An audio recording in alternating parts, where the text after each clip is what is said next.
വയനാട് മേപ്പാടി മുണ്ടക്കയിൽ വൻ ഉരുൾപൊട്ടലുണ്ടായി. ഒറ്റ രാത്രി കൊണ്ട് തുടച്ചു നീക്കപ്പെട്ട ഗ്രാമമാണിത്. ഉരുൾപൊട്ടലിന്റെ ആഘാതത്തിൽ സകലതും മണ്ണിനടിയിലായ വയനാട്ടിലെ മുണ്ടക്കൈ. വെള്ളത്തിൽ പോയി, ജീവിക്കാനില്ല, ജീവിതവുമില്ല. വിട്ടൊഴിയാത്ത ദുരന്തങ്ങളുടെ പേമാരിയുമായാണ് കേരളത്തിൽ ഓരോ മഴക്കാലവും വന്നു പോകുന്നത്. 2018-ലെയും 2019-ലെയും പ്രളയകാലത്തിന്റെ നടുക്കത്തിൽ നിന്ന് നാം ഇപ്പോഴും മോചിതരായിട്ടില്ല. ഏത് പ്രതിസന്ധിയിലും മനുഷ്യത്വത്തിന്റെ മഹാമാതൃകയാണ് കേരളം. രാഷ്ട്രീയമോ മതമോ നോക്കാതെ നാം ഒറ്റക്കെട്ടായി വെല്ലുവിളികളെ അതിജീവിക്കുന്നു.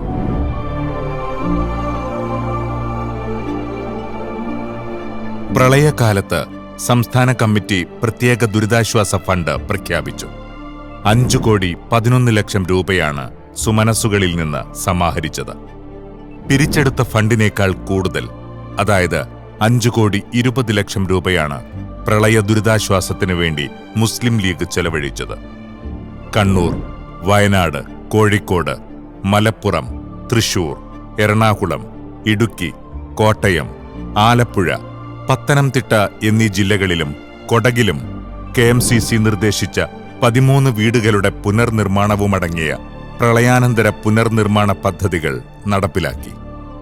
പ്രളയത്തിൽ തകർന്ന വീടുകളും ആരാധനാലയങ്ങളും പുനർനിർമ്മിച്ചു. 100 കണക്കിന് ആളുകൾക്ക് ജീവിതോപാധികൾ നൽകി.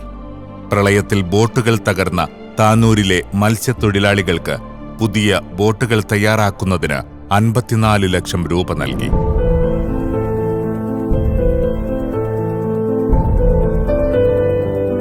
നിലമ്പൂരിലെ കവളപ്പാറയിലും പാതാറിലുമുണ്ടായ ഉരുൾപൊട്ടൽ ആർക്കും മറക്കാനാവാത്ത ദുരന്തമായിരുന്നു.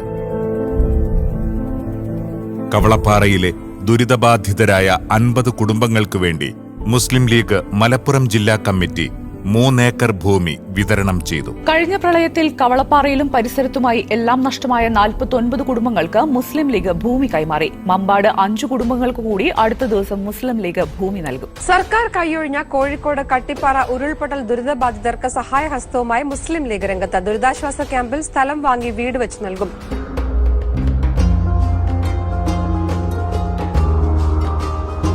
പ്രളയ ദുരിതാശ്വാസ ഫണ്ടിൽ നിന്ന് നിലമ്പൂരിലെ പൂളപ്പാടത്ത് മുസ്ലിം ലീഗ് സംസ്ഥാന കമ്മിറ്റി നിർമ്മിച്ച 10 വീടുകളാണിത്. എൻ്റെ പേര് രാജനാണ്. 2019 പ്രളയത്തിൽ എൻ്റെ വീടും എല്ലാം നഷ്ടപ്പെട്ടു. ആരും സഹായിക്കാനൊന്നും ഇല്ലായിരുന്നു. മുസ്ലിം ലീഗ് എന്ന് പറയുന്ന സംഘടനയാണ് ഞങ്ങൾക്ക് ഈ വീട് തന്നത്. കയറി താമസം കഴിഞ്ഞില്ല, പണി 90% പൂർത്തിയായി. എൻ്റെ പേര് ഗോപി. 2019 ഉരുൾപൊട്ടലിൽ എൻ്റെ വീടും ഇതൊക്കെ താമസിക്കാൻ പറ്റാത്ത രീതിയിൽ നഷ്ടപ്പെട്ടു പോയി. ആരും നമ്മളെ സഹായിക്കാനില്ലായിരുന്നു. ലീഗിൻ്റെ പോക്കരയാക്കുകയാണ് നമുക്ക് പൂളപ്പാടത്ത് 5 സെൻറ്റ് സ്ഥലം തന്ന് രജിസ്റ്റർ ചെയ്ത് നമ്മൾ പേര് തന്നു. അതിൽ വീട് വെച്ച് തന്ന വീടിൻ്റെ പണി 90% പൂർത്തീകരിച്ചു. പ്രാദേശിക കമ്മിറ്റി ഒരു വീടും നിർമ്മിച്ചിട്ടുണ്ട്. അതുപോലെ ഇതിനു വേണ്ടി പ്രവർത്തിച്ച ഒരുപാട് ആളുകളുണ്ട്. ഇതിന് പല ആളുകളും പല ജാതിക്കാരും പല മതക്കാരും ഈ മുസ്ലിം ലീഗിൻ്റെ കൈത്താങ്ങനെ സഹായിച്ചിട്ടുണ്ട്. അവർക്കൊക്കെ അതിൻ്റെതായ ഒരു പ്രതിഫലം അള്ളാഹു കൊടുക്കുമെന്നുള്ള വിശ്വാസം അള്ളാഹു കൊടുക്കട്ടെ എന്ന് ആത്മാർത്ഥമായി പ്രവർത്തിക്കുന്നു. ദുരിതബാധിത പ്രദേശങ്ങളിൽ എന്നും ആദ്യം ഓടിയെത്തി ആശ്വാസ പ്രവർത്തനങ്ങളിൽ സജീവമാകുന്ന സംഘടനയാണ് മുസ്ലിം ലീഗ്. ദുരന്തം പെയ്തിറങ്ങിയ വയനാട്ടിലെ മുണ്ടക്കൈയിലും ചൂരൽമലയിലും വൈറ്റ് ഗാർഡ് നടത്തിയ സേവന പ്രവർത്തനങ്ങളെ ദേശീയ മാധ്യമങ്ങൾ വരെ ഏറെ പ്രാധാന്യത്തോടെയാണ് റിപ്പോർട്ട് ചെയ്തത്. That has been opened by the Muslim Youth League. All of these are volunteers who've come from Kozhikode.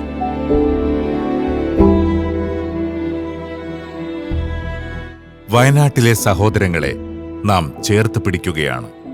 അവർക്ക് വേണ്ടി സമഗ്രമായ പുനരധിവാസ പാക്കേജാണ് സയ്യിദ് സാദിഖ് അലി ശിഹാബ് തങ്ങൾ പ്രഖ്യാപിച്ചിരിക്കുന്നത്. അതിപ്പോൾ ദുരന്ത ബാധിതരെ പുനരധിവസിപ്പിക്കുന്ന 100 വീടുകൾ മുസ്ലിം ലീഗ് നിർമ്മിച്ചു നൽകും.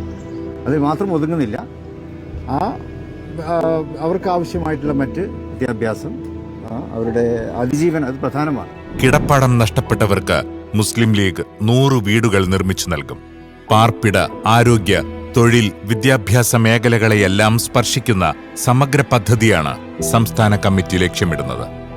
മുസ്ലിം ലീഗിന്റെ വയനാട് പുനരധിവാസ ഫണ്ടിലേക്ക് പ്രത്യേകം തയ്യാറാക്കിയ ആപ്പിലൂടെ സുമനസുകളുടെ സഹായം ഒഴുകുകയാണ്.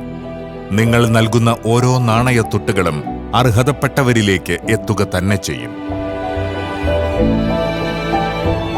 നമ്മുടെ സഹോദരങ്ങൾക്ക് വേണ്ടി ഒരേ മനസ്സോടെ ചേർന്നു നിൽക്കാം. മുസ്ലിം ലീഗ് വയനാട് പുനരധിവാസ പദ്ധതിയെ സഹായിക്കാം.